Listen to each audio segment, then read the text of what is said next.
my fellow readers. My name is Greg, and this is Ghost Readers in the Sky. I'm here with my weekly reading roundup for the first week of September 2025. I'm going to start talking about the one book that I finished reading this week. It's a novel by Josephine. It's called Daughter of Time. I have this very nice edition from Folio Society. This novel was published in 1951. Josephine passed away in 1952. She died of liver cancer, and she knew that she didn't have a lot of time left, and so she just shut herself away from everybody. And she worked hard to write one last book. It is not a crime book. It is a historical fiction novel about Henry Morgan. I believe it's called The Privateer. And it was published right before she died or right after. Anyway, she had written that as her last novel. That one. She wrote 11 novels altogether. 8 crime novels. 6 of those featuring Scotland Yard detective Alan Grant. She also wrote short stories. She wrote a whole lot of plays. And she wrote some biography and some other nonfiction. So this novel, Daughter of Time, is the 5th of the Alan Grant novels. And it's a different kind of mystery. So our hero, Alan Grant, has had an accident while chasing a criminal. He fell through a trap door or something like that, broke his legs, messed up his back. I don't know, all kind of terrible stuff happened that is just referred to very generally and vaguely. But what it comes down to is that he is confined to a hospital bed, and he is going stir crazy. A friend of his, a number of friends bring him books to read, and he's just not interested in either the fiction or the nonfiction. But a friend of his knows how much he enjoys looking at faces. Being a police detective, he is used to looking at people's faces and drawing some ideas about their character from those faces. Obviously making some assumptions, but it's worked for him in the past. So she just brings a whole bunch of pictures of people who she thought had interesting faces. He finds a portrait that he later learns is Richard III of England. Of course, most of us don't know much about Richard III, except from Shakespeare's play. And if you watch or read Shakespeare's histories thinking that they're history, think again.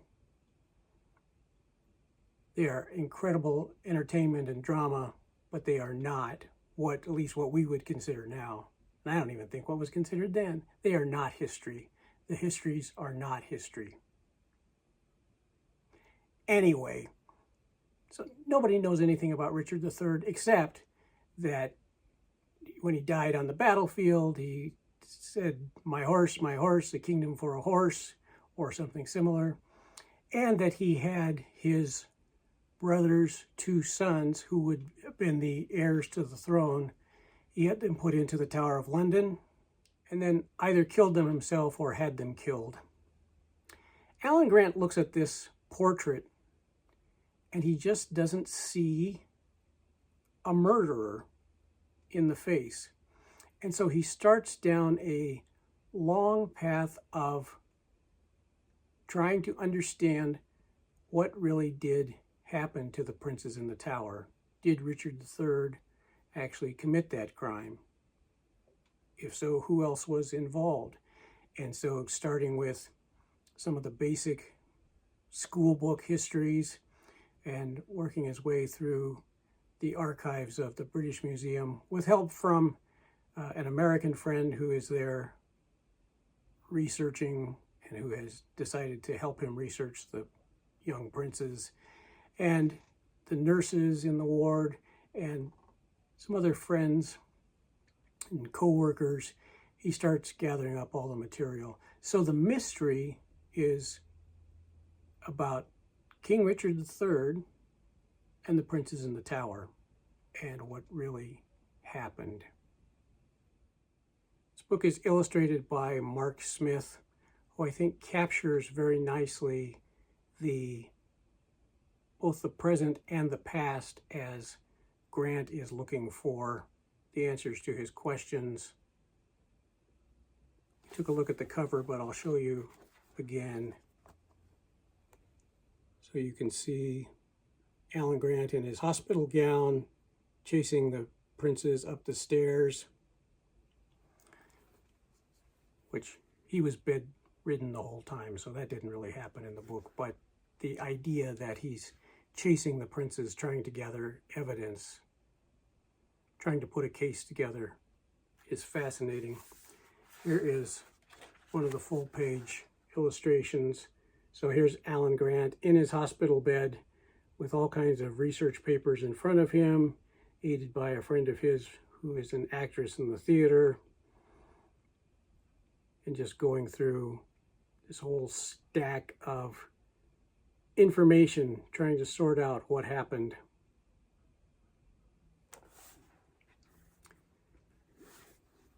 I'll show you one more illustration. So here are the princes being carried away by someone, some villain.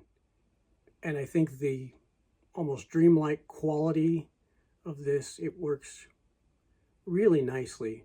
So some great illustrations in this Folio Society edition, as well as just a great story. And such a different kind of crime story. So anyway, Alan Grant does come to a conclusion. He finds the way he finds the sources to verify his ideas and suspicions. But this is just a fascinating book. It is a spin on the crime novel. It's a spin on historical fiction because we're seeing the story told from present day, well, 1951, from present day looking back into the 15th century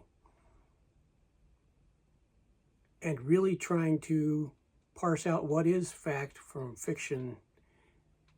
Josephine Tay just does a beautiful job with this book.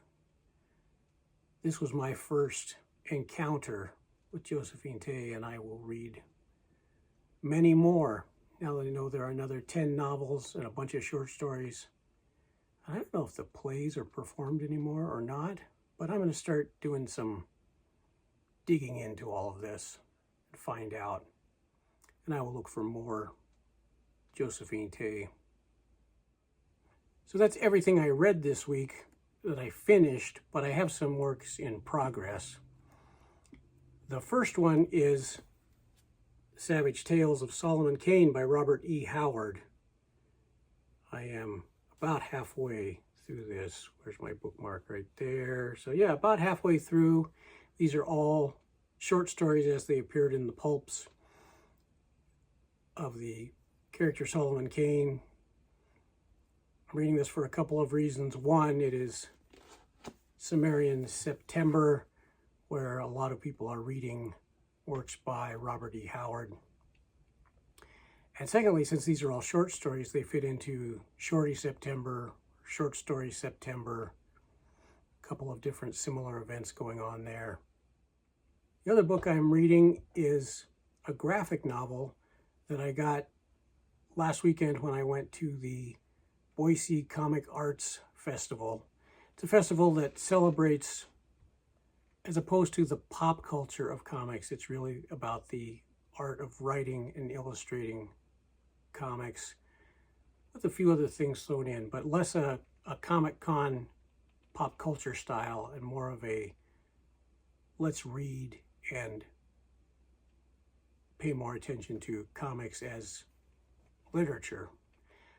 One of the artists who was there was Jose Pimenta, and I bought his graphic novel, The Suncatcher. And he was showing me the books that he'd written. So he both wrote and illustrated this book.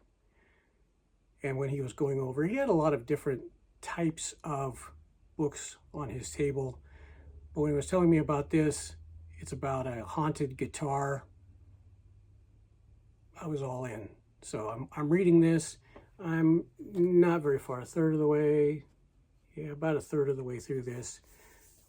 But it's easy reading. The pictures are really nice. The art is really nice. I'm really enjoying it. It is hard on my eyes because the font is so small. But I keep plugging away. Before I get into what's next, I did want to mention that the poem that I read and recorded for Poetry Thursday is a poem by Baxter Black called A Time to Stay, A Time to Go. And that's on the channel in recent videos. It's in the Cowboy Poetry playlist. I think there's a Baxter Black playlist as well, so it's easy to find. And that has, that's a good poem. And it has some, it's a little bit melancholic. Is that the right word? Well, you might like it. And then what's coming up next? This is October, where people are reading both fiction and nonfiction about octopuses and maybe some squids and other cephalopods. But I'm squeezing in a cheater. This is the Library of America's Frank Norris novels and essays. And of course, one of the novels, he's known, I think probably best known for writing McTeague, which is a great book. And I need to go back and catch that again sometime. But the one I'm reading is The Octopus. Can we see that? There we go.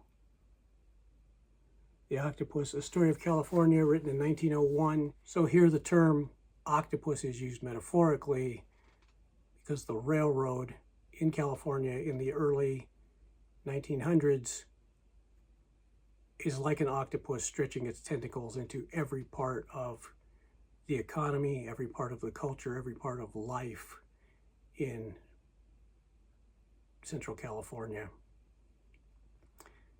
So this may not be what